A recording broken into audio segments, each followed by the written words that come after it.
ഇടമോരിയന്താടും ഇടമോ സിദ്ധാടും ആയിരയാടും ഇടമോ വച്ചായാടും ഇടമോ ലോയി സൗവിസാഹുടും.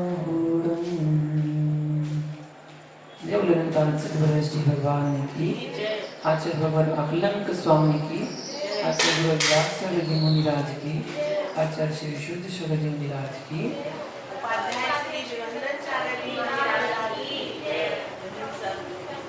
महान भाव आचार्य अकलंक स्वामी द्वारा रचित स्वरूप संबोधन की व्याख्या यहाँ पर चल रही है।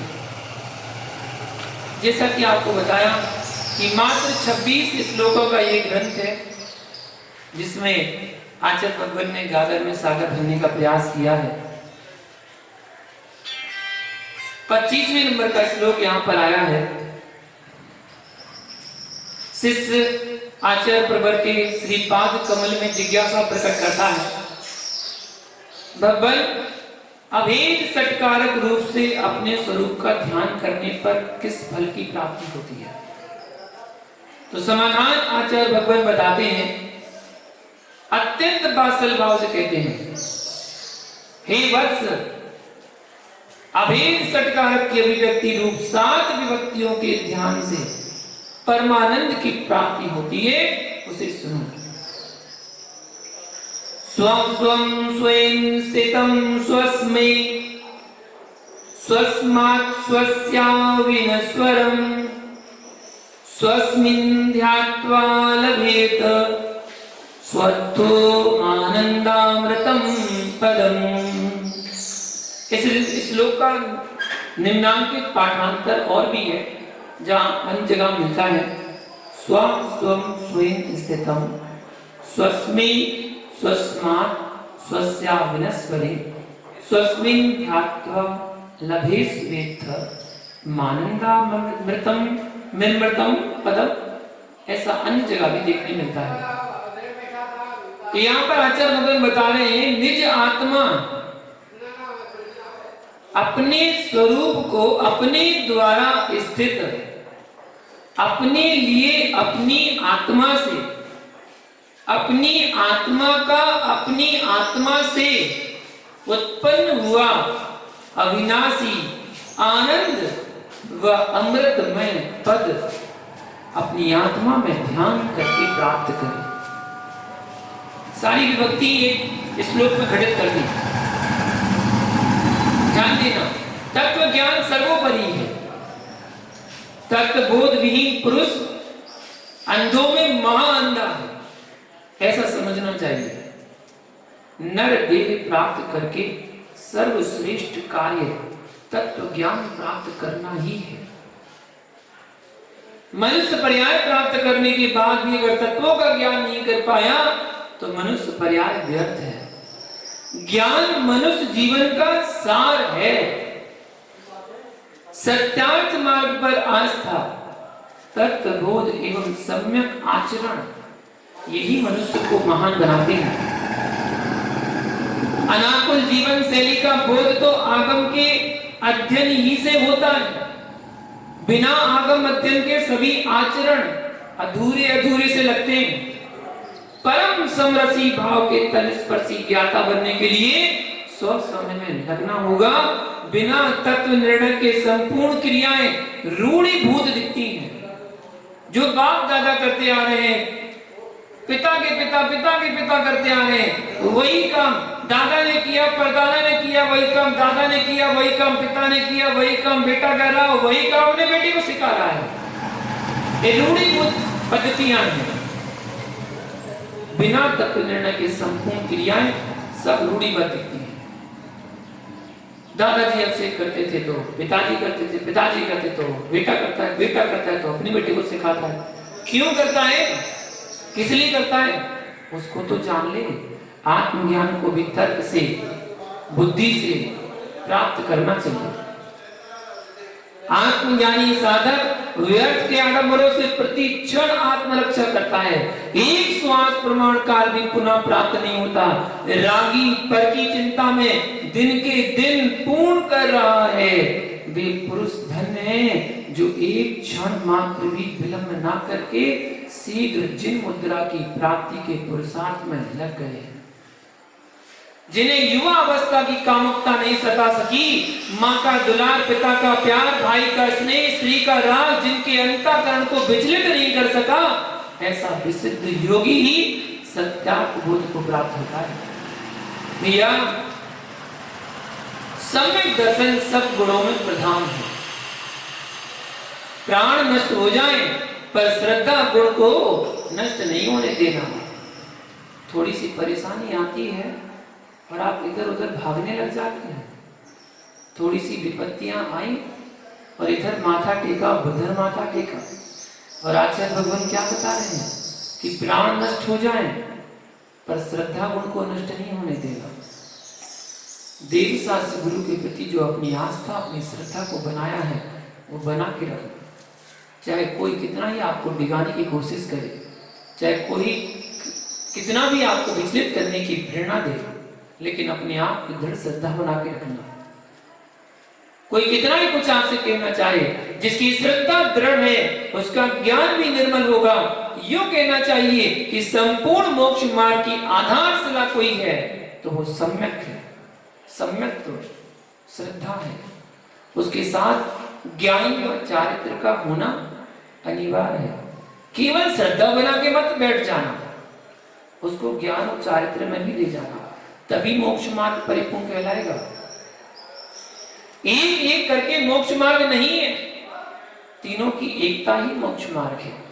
व्यवहार से गुरु के द्वारा दिए गए व्रतों का पालन भव्य जीव करता है। गुरु शिष्य के संबंध से रत्नत्रय धर्म चलता है।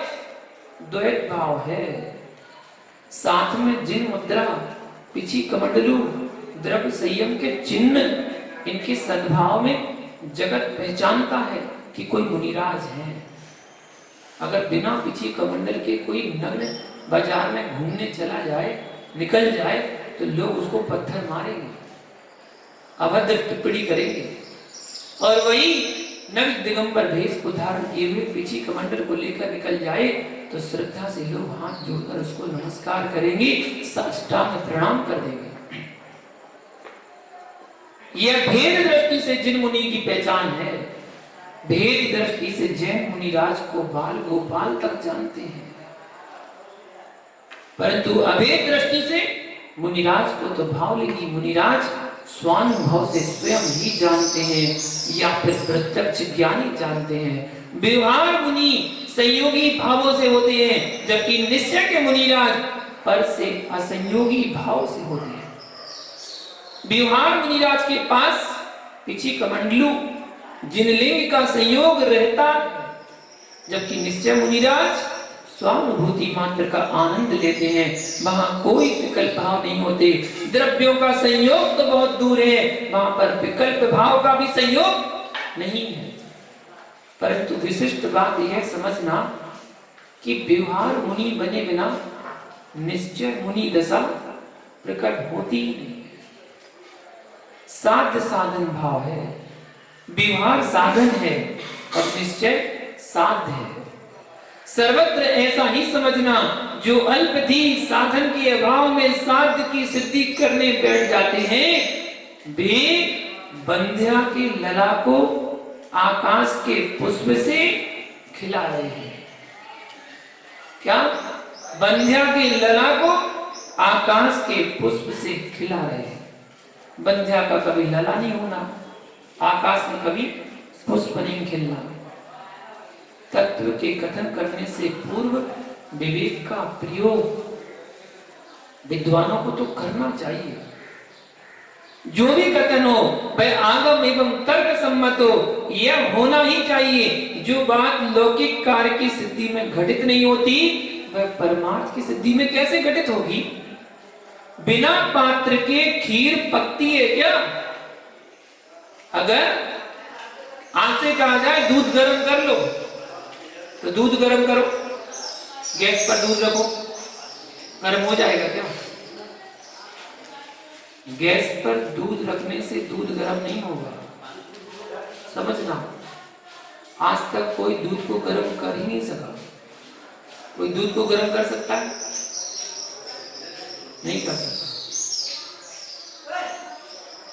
गैस पर, अग्नि पर आपको पात्र रखना पड़ेगा, उस पात्र में दूध डालना पड़ेगा।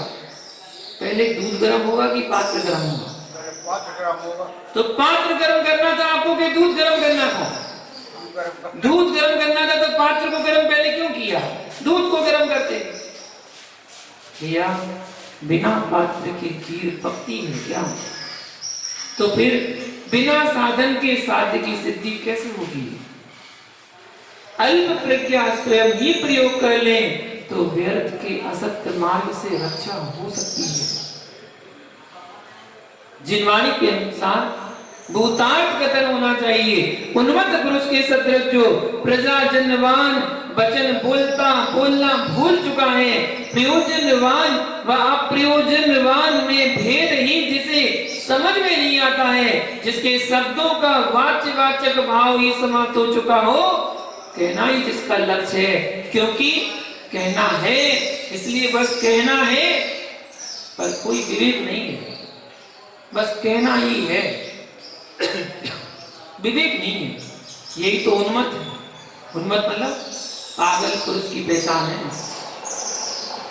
उसी प्रकार जिस वक्ता ने निश्चय नय एवं व्यवहार नय में से एक ही नय का कहना ध्येय बना लिया, तो प्रयोजन क्या है?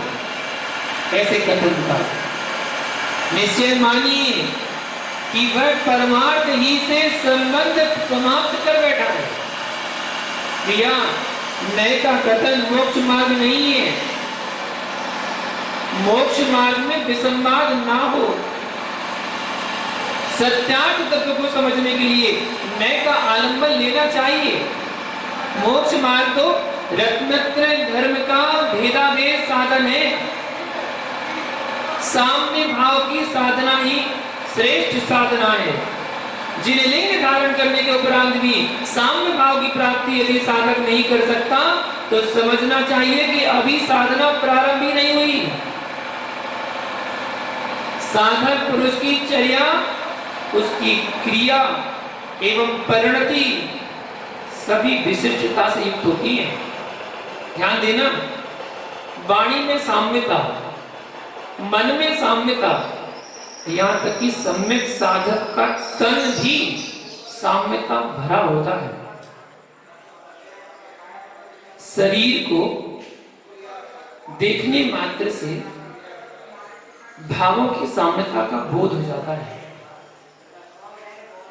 जैसे कि जल से भरा मटका दूर से दिखता है कि कलश पानी से पूरित है, भरा हुआ है, उसी प्रकार देह के दर्शन से भी जीव के भावों का अनुमान लग जाता है। उपवास, मौन, काय क्लेश की साधना, काय क्लेश की साधना में न्यूनता भी हो चलेगा, तो कोई विकल्प नहीं है। उपवास नहीं कर पा रहे, कोई बात नहीं। मौन धारण नहीं कर पा रहे, कोई बात नहीं। काय क्लेश की साधना में न्यूनता भी है, चलेगा, कोई विकल्प नहीं। पर साम्य भाव की साधना में कमी नहीं आना चाहिए। समाधि की संपूर्ण साधना कोई है तो वो साम्य भाव है, समता का भाव। किसी ने कुछ बोल दिया, सुन लो, सुन के उसको अलग कर दो, यही तो साम्य भाव है, समता का भाव। इसलिए तो का सबसे बड़ी साधना कोई है। आप मेरी भावना प्रतिदिन पढ़ते हैं और मेरी भावना के दूसरे काव्य की दूसरी लाइन में क्या पढ़ते हैं? साम्य भाव धन रखते। मुनिराज के पास यदि कोई सबसे बड़ा धन उनके पास कोई है तो वो है साम्य भाव। समता से सहन कर लेते हैं। कोई कुछ भी बोल दे, ठीक है, बोल दे। भाव रखूं मैं उन पर ऐसी प्रवृत्ति हो जावे। साम्य भाव, समाधि, मध्यस्थता, उदासीनता, उपेक्षा भाव, ये सब साम्य भाव के अनेक नाम समझना। क्या क्या? साम्य भाव, समाधि, मध्यस्थता, उदासीनता, उपेक्षा भाव, ये सब साम्य भाव के अनेक नाम हैं। आचार्य देव भट्ट अकलंक स्वामी इस कारिका में उसी साम्य भाव को लक्ष्य कर भव्य मुमुक्षुओं को समझा रहे हैं कि ध्रुव ज्ञायक भाव के परमानंद का अनुभव करना चाहते हो तो पर के कर्तापन से आत्मरक्षा करो और साम्य भाव को अपना मुख्य लक्ष्य बनाओ। आप क्या किसी के कर्ता बनोगे? आप क्या किसी के करने वाले हो? आप कहते हैं हमने माता पिता को, हमने बच्चे को जन्म दिया, आप बच्चे के कर्ता हो गए। नहीं, बच्चे कर्ता कैसे हो गए? आपने क्या बच्चे को जन्म दे दिया? अगर उस जीव ने मनुष्य आयु धर्म का बंध नहीं बांधा होता तो वो आपके यहाँ आता क्यों? उसका आयु कर्म था इसलिए तो आया नहीं। आप तो केवल निमित्त मात्र हैं, कर्ता नहीं है। भिन्न कारक का कथन अनुभवन इस जीव ने सुना है, किया है, परंतु अभिन्न कारक के बारे में विचार ही नहीं किया। यही कारण है कि ज्ञान की धारा वाल गेयों में दौड़ रही है। ज्ञाता के गेय भाव को कोई लक्ष्य नहीं दिखता। जहां साधक स्वयं डूबे रहते थे, पर से जिन्हें प्रयोजन नहीं होता था, वही संप्रति कुछ भिन्नता दिखता है। पर में डूबे व निज में उतले का समय नेता अभिनेता श्री स्त्री के परिचय में निकल रहा है। ध्यान देना, स्वयं चिंतन करो।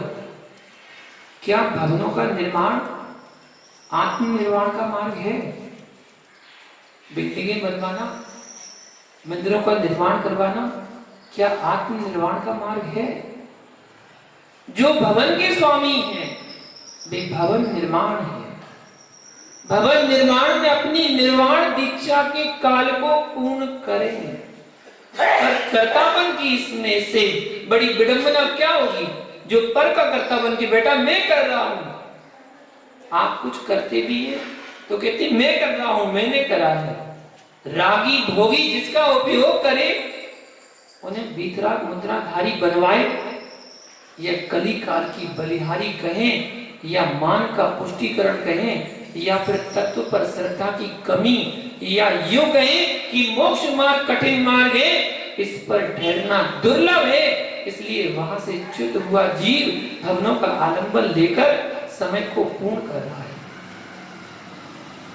अपना समय निकाल रहा है।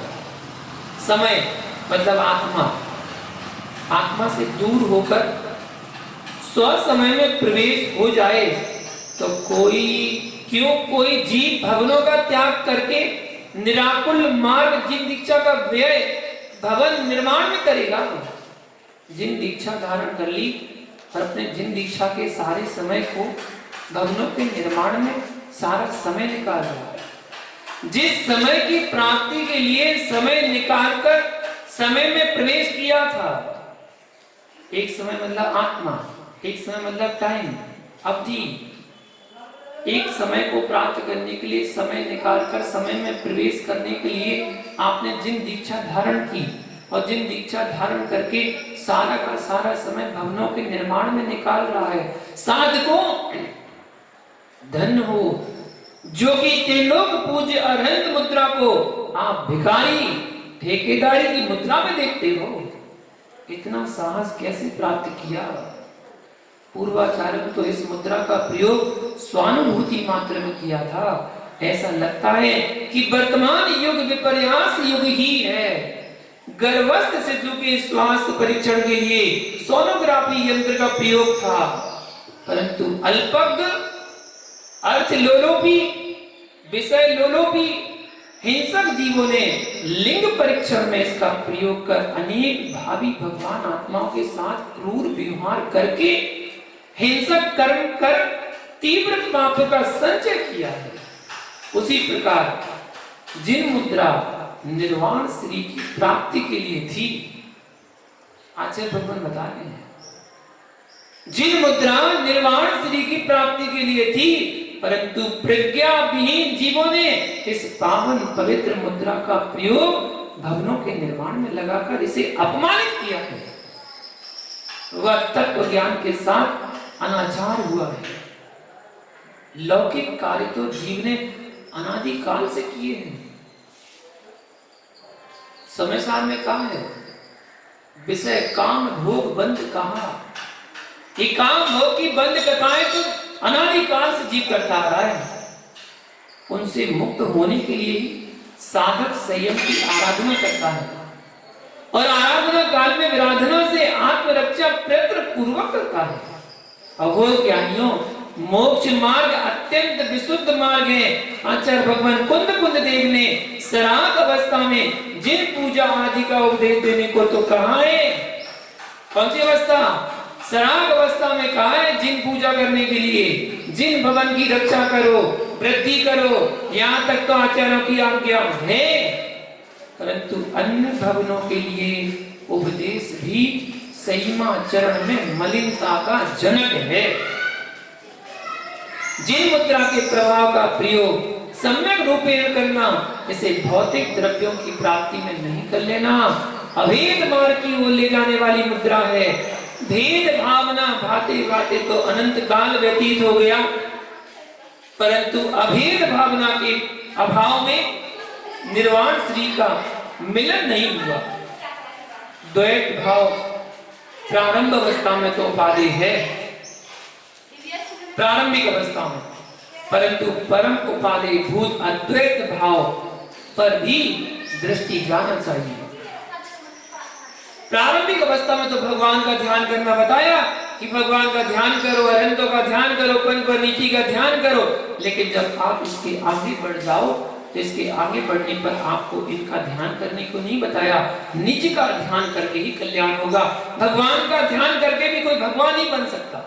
ये जैन धर्म कहता है कि भगवान का ध्यान करके भी कोई भगवान नहीं बन सकता। भगवान बनने के लिए तो निज का ध्यान ही करना पड़ेगा, निज में ही उतरना पड़ेगा। अपनी आत्मा को ही परमात्मा बनाना है तो शरीर और आत्मा का भेद विज्ञान तो आपको स्वयं करना पड़ेगा। भगवान नहीं करने आएंगे आप। साधक को एक निश्चित समय के बाद बाह्य प्रभावना में से दृष्टि हटाकर अंतरंग प्रभावना में लगना चाहिए। अद्वैत भाव अंतरंग प्रभावना है।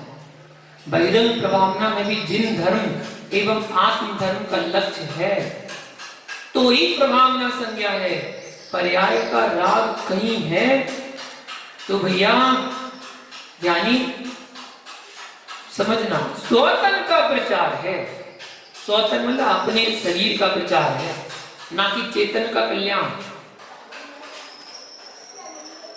ना जन्म जयंती स्वयं मोक्ष मार्ग है, ना चित्रों की छपाई मोक्ष मार्ग है। मोक्ष मार्ग तो एकमात्र विशुद्ध रत्नत्रय की साधना है। अहो जिन दीक्षा धारण के काल को प्रति क्षण निज स्मृति में रखकर चले, क्या भावों की विशुद्धि। ये पंचम काल है, क्षण क्षण भाव परिवर्तित होते हैं। इसलिए हमारे आचार्यों ने कहा है कि जब जब आपके परिणाम विचलित हो, भाव विकृत हो, भावों में गिरावट आए, उस समय उस क्षण को याद कर लेना जिस क्षण आपने जिन दीक्षा को धारण किया था। क्योंकि जिन दीक्षा धारण करते समय जो उत्कृष्ट परिणाम, उत्कृष्ट भाव होते हैं, वो भाव विशुद्धि आपकी पुनः आपके परिणाम को निर्मल बना देती है। क्योंकि जिस समय चाहे कोई चौथे गुणस्थान से दीक्षा ले या पांचवें गुणस्थान से दीक्षा ले, उसका गुणस्थान सातवां गुणस्थान ही बनता है, छठवां गुणस्थान नहीं बनता। जिस समय कोई दीक्षा लेता है, भले दीक्षा लेने के अंतर मोहत बाद वो छठवें गुणस्थान में आ जाएगा, लेकिन जिस समय दीक्षा लेगा उसकी विशुद्धि इतनी निर्मल होती है, इतने परिणाम उसके भाव सुंदर होते हैं कि वह तुरंत सातवें गुणस्थान में पहुंच जाता है। अद्वैत पर लक्ष्य था उस समय, अद्वैत पर लक्ष्य। उससे पूछो दीक्षा किसके लिए ले रहा है, तो मालूम क्या कहता है, आत्मकल्याण के लिए। किसी से पूछे, जो भी दीक्षा लेने वाला होगा उससे यही पूछना कि दीक्षा किसके लिए ले रहा हो, तो वो कहेगा आत्मकल्याण के लिए। बस लेता आत्मकल्याण के लिए दीक्षा है, लेकिन जब पर कल्याण में फंस जाता है तो उसमें ही रच भस जाता है। ना संग भेद था जब उसने दीक्षा ली, ना पंथ भेद था, यदि कहीं तो वह मात्र देह और आत्मा को भिन्न मानने के विचार में था। भेद विज्ञानी भव्य मोक्ष चैतन्य भगवानों में भेद नहीं करता, भेद शरीर और आत्मा में करता है। जगत में निज आत्मा को भिन्न देखता है, न राग से न द्वेष से, एकमात्र तटस्थ भाव से देखता है। स्व चतुष्टय को पर चतुष्टय से भिन्न तो जानता ही है, जानना ही होगा। पर भाव निज के लिए द्वैत भाव है तथा स्वभाव निज के लिए अद्वैत रूप है। कठिन साधना द्वैत नहीं है, कठिन साधना अद्वैत है। एक ही मुख होकर स्वस्थ चित्त रखना, पर भाव में आत्म स्वभाव को नहीं जाने देना। जैसे गज को अंकुश का भय हिलने नहीं देता, समझना। जैसे गज को अंकुश का भय, महावत बैठा हुआ है अंकुश लिए हुए, अंकुश का भय से हिलने नहीं देता, उसी प्रकार मिराज को कर्मांकुश का भय पर भावों में हिलने नहीं देता। अहो योगीश्वरो, अद्वैत साधना ही श्री मार्ग है। यहाँ अद्वैत से प्रयोजन अद्वैत एकांत की स्थिति नहीं समझना, एकांतवादी बन गए, ना अन्य का अभाव। शून्य अद्वैत से भिन्न अद्वैत की बात कह रहा हूं। बौद्ध दर्शन का शून्य अद्वैत है। शंकराचार्य की यह मान्यता है, जगत के अनंत पदार्थों की सत्ता में एकमात्र लक्ष्य निज आत्म पदार्थ को रखना। जैसे 100 मुख के ग्रास का स्वाद एकीभूत होकर लेता है, पर मुख के ग्रास का ज्ञाता दृष्टा रहता है, अनुभव करता नहीं होता। खाने को गुलाब जामुन मिला और जब खुद ने गुलाब जामुन खाया तो खुद ने अनुभव किया है। दूसरा गुलाब जामुन खा रहा है तो उसका अनुभव वो जानता है, उसका अनुभव तुम नहीं कर सकते कि गुलाब जामुन कैसा बना है। गुलाब जामुन का अनुभव आपने जब खाया तो आपको स्वयं का अनुभव हुआ है, अनुभव करता नहीं होता दूसरा। उसी प्रकार जगत के अन्य पदार्थों के ज्ञाता दृष्टा तो रहना, दूसरों को देखना जानना, परंतु उनके कर्ता भोक्ता मत होना।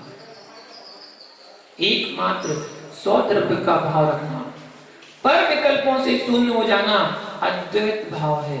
यह अद्वैत आराधना ही निश्चय चारित्र है, यही निश्चय ज्ञान है। इसे पूज्यवर ग्रंथकर्ता ने अभेद षट कारकों में व्यक्त किया है। भेद अभेद रूप षट कारक ही तो द्वैत अद्वैत का कथन है, इसे भी समझना चाहिए। तत्व की गहराइयां ही जीव को महान से भगवान बना देती है। तत्व की गहराइयां ही जीव को महान से भगवान बनाती हैं। सर्वप्रथम महान बनो, यानी कष्ट उपसर्ग को सहना सीखो, तब महान होगे और तब फिर भगवान बनोगे। तो भगवान बनना है तो पहले महान बनो, महान होगे तभी भगवान होगे। पर महान बनने के लिए अपने कर्मों का निर्जरा करने का स्थान जो है उसको धारण करें, रत्नत्रय को धारण करें, अपने भावों को निर्मल बनाएं। इस बात की और आगे की व्याख्या, भेदाभेद की व्याख्या हम आगे कल जानेंगे। आज का समय आज इतना ही। जय बोलो पारसनाथ भगवान की।